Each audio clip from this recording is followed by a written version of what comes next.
Aujourd'hui, j'avais envie de filmer une nouvelle vidéo, puis je suis vraiment excitée de filmer cette vidéo-là. Ça va être une vidéo assez différente des sujets que je vais aborder sur ma chaîne parce que j'avais demandé sur Instagram ceux qui seraient intéressés à ce que je fasse une vidéo sur mes séries Netflix préférées.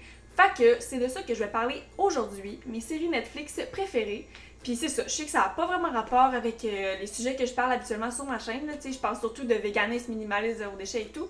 Mais là, j'avais envie de faire une vidéo vraiment plus divertissement parce que c'est le temps des fêtes, puis je me suis dit que ça serait cool que je vous propose des séries pour passer votre temps des fêtes parce que je sais que certaines personnes pendant Noël, ben oui, il y a les parties de Noël, on voit la famille et tout, mais ça reste que la plupart du temps, on a juste du temps libre pour faire ce qu'on veut. Fait que je me suis dit que plusieurs d'entre vous allaient peut-être le passer devant Netflix. Fait que c'est pour ça que je vais vous recommander mes séries Netflix préférées. Puis là, je me suis mis dans mon salon, devant mon sapin, parce que je voulais qu'on se mette un peu plus dans l'ambiance de Noël. Puis là, ok, je suis vraiment désolée, on va faire abstraction de ma plante exotique en arrière qui gâche toute l'ambiance de Noël, mais bon, ça me tentait pas de la tasser, là, je la trouvais bien à sa place, là, fait que je l'ai laissée là. Mais on va se focaliser ici, sur le sapin de Noël, pour se mettre dans l'ambiance.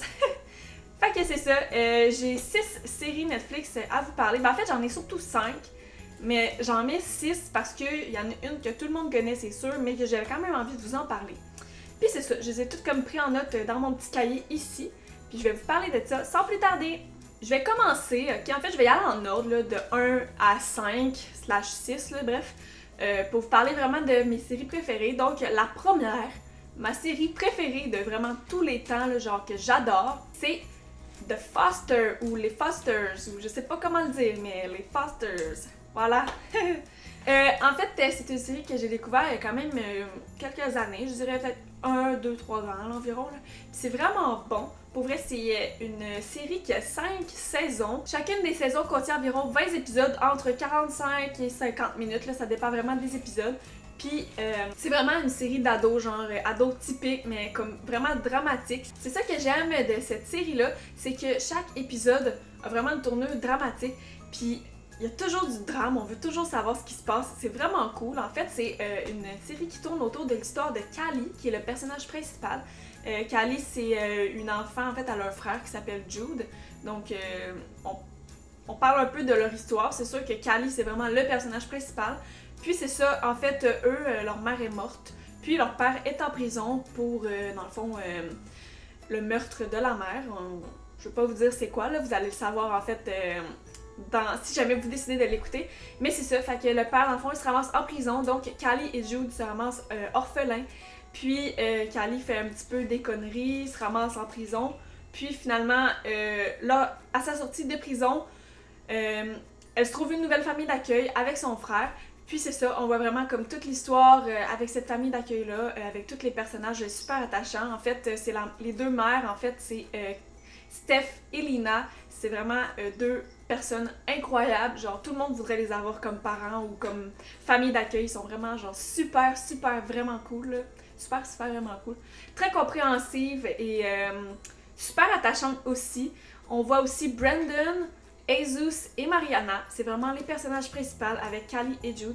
Mais c'est ça, l'histoire se déroule en partie avec l'histoire de Callie. On voit vraiment son évolution à travers cette famille-là. Puis, je sais pas, je trouve ça vraiment cool. Puis c'est comme, justement, il y a toujours du drame. Puis là, on est toujours, mais non, pourquoi tu fais ça? Puis genre, t'es full dedans. Puis là, tu te dis, ben voyons donc. Puis en tout cas, j'aime vraiment ça. Puis je vous le recommande vraiment parce que c'est une série à la fois pas prise de tête, mais à la fois, tu veux tout le temps savoir ce qui se passe, puis tu t'attaches vraiment à l'histoire, puis en tout cas, moi, j'étais vraiment intense, là, sérieusement, peut-être que c'est juste moi, là, mais j'ai vraiment aimé les Foster, puis je vous les recommande. C'est juste génial. Ma deuxième série Netflix préférée, maintenant, je vais vous parler de Black Mirror. Vous connaissez sûrement tous cette série-là, ou pas, ou peut-être que vous la connaissez, mais vous l'avez jamais écoutée parce que vous avez eu des mauvais commentaires. Mais moi, je vous la recommande tellement, là, sérieusement. En fait, c'est une série qui a 4 saisons. C'est comme un peu des mini-films. Il y a environ entre 8 et 12 mini-films par saison. Puis c'est ça, comme j'ai dit, vu que c'est des mini-films, c'est chaque film a vraiment son histoire différente. Donc, si vous écoutez l'épisode 3 de la saison 2, puis vous écoutez, exemple, l'épisode 4 de la saison 5, ben dans la saison 4, peu importe, ce sera vraiment pas les mêmes personnages, pas la même ambiance, pas le même univers, pas la même époque. C'est vraiment trop cool. Puis le seul lien en fait qu'il y a en tous ces mini-films-là, c'est la technologie. Puis on voit c'est quoi, en fait, qu'est-ce que jusque où la technologie pourrait se rendre avec, dans le fond, la bêtise humaine. Là. Tout ce qu'on peut faire avec la technologie. Puis sérieusement, là, c'est juste incroyable. Là. C'est comme vraiment une série dramatique, thriller, horreur, tout ce que vous voulez, là, mais c'est juste vraiment cool. Moi, j'adore ça. Puis ça me fait tellement peur d'écouter ça parce que je me dis c'est fou parce que ça pourrait tellement arriver dans la vraie vie. Puis je veux tellement pas qu'on se rende jusque-là. Puis juste comme ça, là, mon épisode préféré, là, c'est San Junipero de la saison 3. C'est juste parfait. J'adore ça. Puis en fait, cette série-là nous fait prendre conscience sur plusieurs choses, justement par rapport à la technologie, justement que on peut tellement faire des choses avec ça, puis c'est fou à quel point ça peut se rendre loin, là. Mais genre, quand je dis loin, c'est vraiment loin. Ah oui, puis j'avais oublié de dire en fait que les épisodes durent entre 40 et 1h30, donc c'est vraiment des mini-films. On peut en écouter plusieurs la même journée si genre, on est vraiment intense comme moi. Mais sinon, c'est cool parce qu'on peut les répartir sur plusieurs jours, puis c'est comme si à chaque jour on écoutait un nouveau film, mais en rapport avec la technologie. Ensuite, toujours en deuxième place, c'est la série que je vous parlais, là, que j'ai comme juste inclus comme ça pour juste pour dire, là, parce que j'avais envie de vous en parler quand même, mais je vais pas trop en parler parce que vous connaissez sûrement tous déjà. Et ici, je vous parle de Stranger Things. Comme je vous dis, là, vous connaissez sûrement déjà ça. Mais j'ai tellement aimé cette série-là. En fait, c'est juste 2 saisons de 8 et 9 épisodes d'environ 30, 40, 50 minutes, là. Peu importe, ça dépend vraiment des épisodes. Puis c'est ça, c'est vraiment science-fiction aussi, horreur. Puis c'est ça, c'est une histoire, en fait, ça déroule autour de jeunes enfants. Puis c'est ça que je trouve le fun, c'est que les personnages principaux sont jeunes. Fait que ça fait vraiment différent de toutes les autres séries que les personnages seront comme des ados ou des adultes ou peu importe, c'est vraiment des enfants. Je trouve ça super cool, ils sont super attachants. Puis moi, mon personnage préféré, c'est Jonathan. Dans le fond, le grand frère de Will, le personnage qui a été disparu. Puis c'est ça, je l'aime vraiment, là, je le trouve full attachant et tout. Fait que faites hashtag Team Jonathan si vous aussi vous aimez vraiment Jonathan. Jonathan. J'aime mieux dire Jonathan que Jonathan. Bref, je trouve que ça fait plus avec sa face. Ensuite, en troisième place, je l'écoute présentement. J'ai attendu un peu avant de l'écouter. Mon chum m'en parlait pas mal, mais moi j'avais pas trop entendu parler de cette série-là, étrangement. Lui, il m'a dit que c'était vraiment genre full populaire, full connu pis tout là. Fait que ça m'a un peu turn off, mais je vais quand même vous en parler, même si sûrement vous connaissez tous déjà ça. Et je parle ici de La Casa de Papel. C'est vraiment, vraiment, vraiment bon. Genre, j'adore cette série-là, je suis full intense, sérieusement, pis c'est trop cool. En fait, c'est une série qui est divisée en 2 parties d'environ 10 et 13 entre 10 et 13 épisodes, je crois. Puis c'est des épisodes qui durent entre 45 et 50 minutes. C'est un drame, thriller qui parle de braquage. En fait, c'est le professeur, on connaît pas son nom vraiment, qui recrute 8 criminels afin de l'aider à faire son braquage dans le fond, pour voler de l'argent à la Maison nationale du papier. Je me rappelle plus du nom, je l'écrirai au pire ici, là, c'est où est-ce que ça se passe le braquage. Puis ce que je trouve drôle avec cet épisode-là, en fait cette série-là, c'est que on s'attache vraiment plus aux méchants de l'histoire qu'aux gentils. Moi je suis genre full du côté des méchants, là. Je veux tellement qu'ils réussissent leur braquage, puis on dirait qu'à chaque fois que les gentils trouvent une solution pour les mettre en marche, je suis tout le temps non, genre je veux tellement qu'ils réussissent leur braquage, puis au final c'est dans le fond, faudrait pas là, faudrait que je sois du côté des gentils, mais qu'est-ce que tu veux, les méchants sont tellement attachants, puis encore une fois, mon personnage préféré c'est le professeur, genre je l'aime tellement. Le professeur, il est juste parfait. Sérieusement, c'est fou à quel point il a passé à son affaire. C'est juste, wow, c'est malade. Je vous recommande tellement d'aller écouter ça. C'est parfait comme épisode, comme série, comme saison, comme... J'adore. 4e position maintenant, 4e place. Fait que c'est ça que je disais. Je parlais de Grace et Frankie. C'est vraiment une comédie légère à regarder. Tu sais, vraiment, tu te prends pas la tête quand tu regardes ça. C'est drôle, c'est délicat, c'est le fun à regarder. Puis les personnages sont tellement attachants. En fait, c'est ça, il y a 4 saisons de 13 épisodes d'environ 30 à 40 minutes aussi. Puis c'est ça, les personnages principaux, c'est Grace et Frankie, comme vous l'avez peut-être deviné dans le titre de la série. Puis c'est ça, c'est les personnages, contrairement à Stranger Things, les personnages, ils sont plus âgés, c'est vraiment plus des personnes âgées, puis on voit vraiment comme, en fait, c'est Grace et Frankie qui étaient les deux mariés avec Robert et Sol. Dans le fond, Frankie était marié avec Sol et Grace avec Robert. Puis, c'est ça, les deux maris décident qu'ils gâchent le mariage pour tous les deux, dans le fond, Sol et Robert, aller ensemble parce qu'ils sont tombés en amour, parce qu'au final, ils sont gays, puis ils l'ont juste jamais assumé toute leur vie. Puis là, on voit vraiment l'histoire de Grace et Frankie qui essaient de se remettre un peu de cette séparation-là, puis c'est vraiment drôle, les personnages sont tellement différents, mais tellement qu'ils sont différentes, elles se complètent, mais genre à 100%.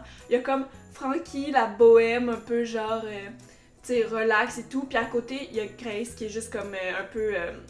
la riche, un peu superficielle. En tout cas, c'est vraiment drôle à quel point les deux sont ultra opposés, mais qui peuvent juste pas vivre l'une sans l'autre. J'aime vraiment ça, c'est full attachant comme série, puis ça se regarde super bien vu que c'est des petits épisodes assez courts, donc je vous recommande ça si jamais ça vous tente de regarder quelque chose sans vous prendre la tête.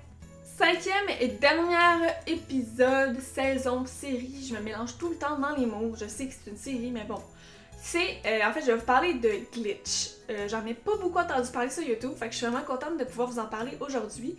C'est une série qui a 2 saisons. Chaque saison comprend environ 6 épisodes de 50 minutes, donc ça s'écoute vraiment rapidement, là.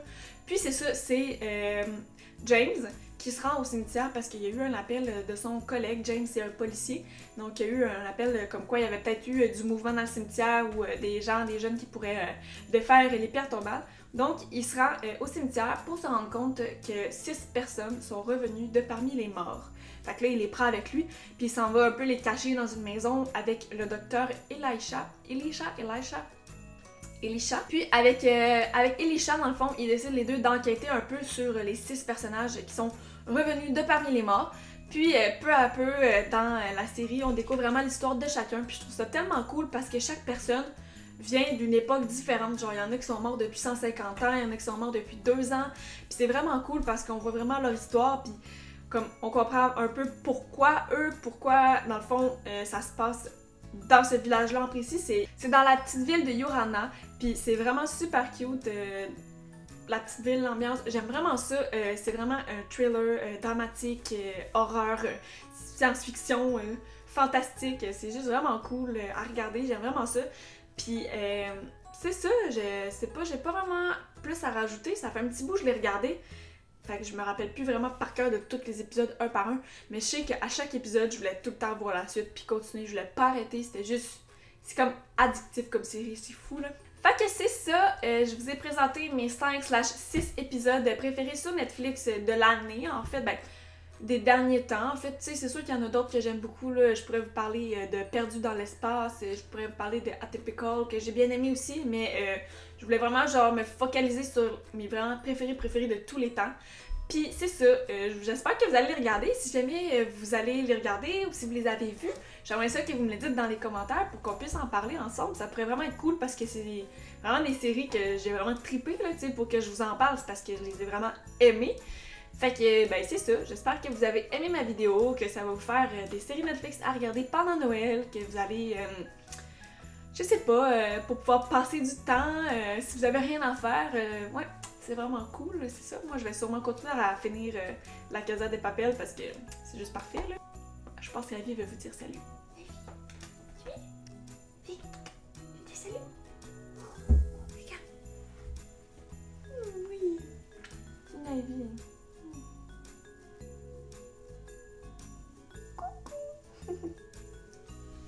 Fait que c'est ça, j'espère que vous avez aimé ma vidéo, puis nous, ben, on se revoit dans une nouvelle vidéo très bientôt. Je sais pas quand est-ce que je vais la publier, comme j'essaie d'en publier le plus souvent possible, mais tu sais, avec l'école et tout, le travail, c'est assez difficile. Puis là, je sais que les 3 prochaines fins de semaine, je vais travailler. Fait qu'il risque de pas avoir beaucoup de vidéos, je suis vraiment désolée. Mais j'espère que cette vidéo-là vous aura plu, puis je vais vous retrouver avec une prochaine vidéo qui va vous parler sûrement de véganisme, minimalisme ou zéro déchet. Très bientôt. Fait que c'est ça, on se revoit dans une prochaine vidéo. Ciao, bye!